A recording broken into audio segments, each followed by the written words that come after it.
وقال الذي اشتراه من مصر لامرأته أكرمي مثواه عسى أن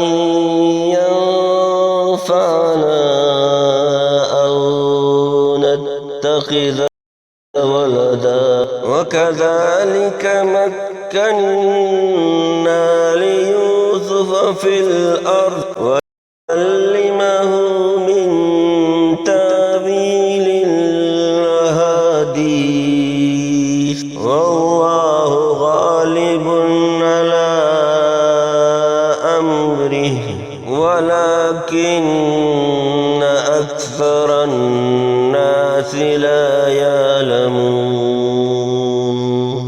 ولما بلغ أشده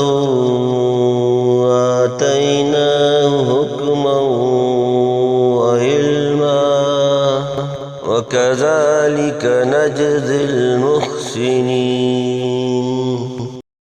راودته التي هو في بيتها عن نفسه وغلقت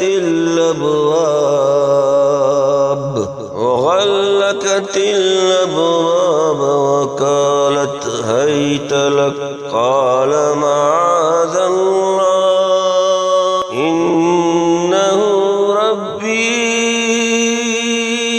أحسن مثواي إنه لا يفلح الظالمون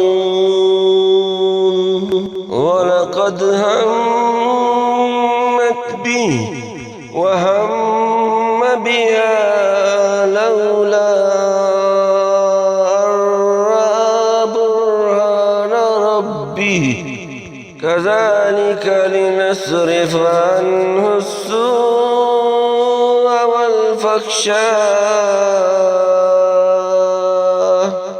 إنه من عبادنا المخلصين. واستبق الباب وقدت قميصه من دبر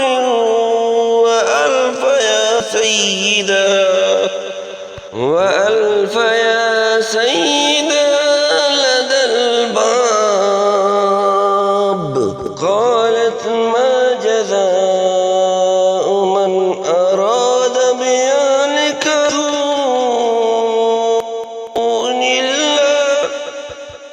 إلا أن يسجن أو عذاب أليم.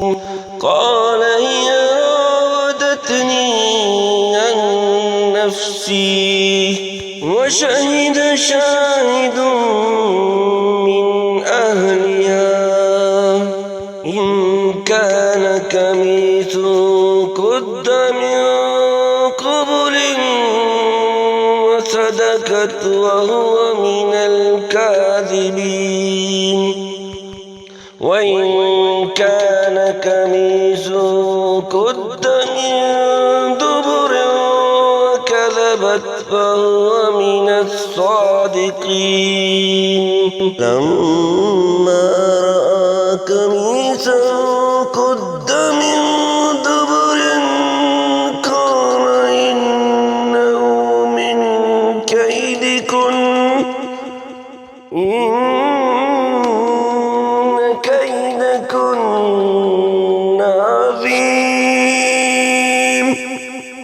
يوسف أعرض عن هذا واستغفري لذنبك إنك كنت من الخاطئين.